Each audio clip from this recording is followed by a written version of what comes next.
Here we have a metal block of mass 10 kg lies on a rough horizontal platform.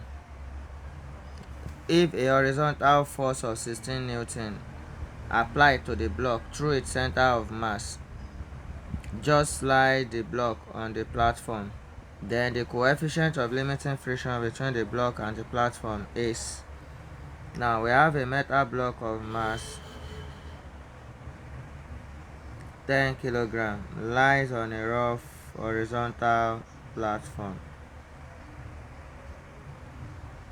So the mass is 10 kg. Remember, if an object lies on a surface, the weight will be acting downward. So, and note that weight is mass times gravity. So weight is 10. We assume our gravity is also 10. G constant. So that is 100 Newton. Now if the weight is acting downward, there will be another force that will be opposing it, which is normal reaction. So the normal reaction is also 100 Newton.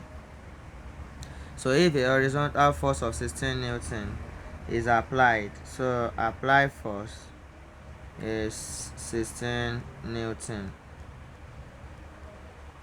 Then what is the coefficient of friction?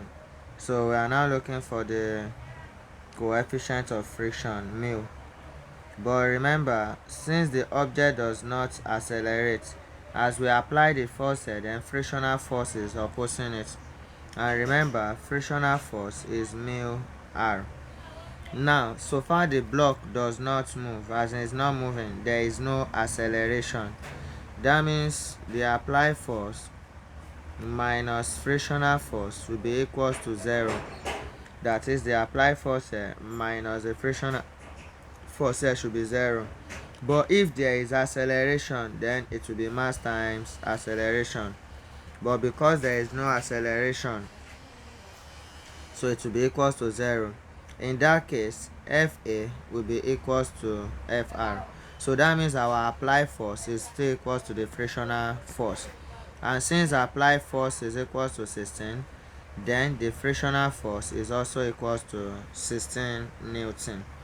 Now we know our frictional force, and we already know that frictional force is equals to coefficient of friction times r. That means 16 is equals to, we already know our r as 100 Newton. So that means this is 100 times coefficient of friction. So coefficient of friction is 16 divided by 100. So coefficient of friction is now 0.0. I mean 16 divided by 100. So that is 0.16. No units, because this is Newton, this is also Newton. So Newton will cancel out. So the answer is 0.16.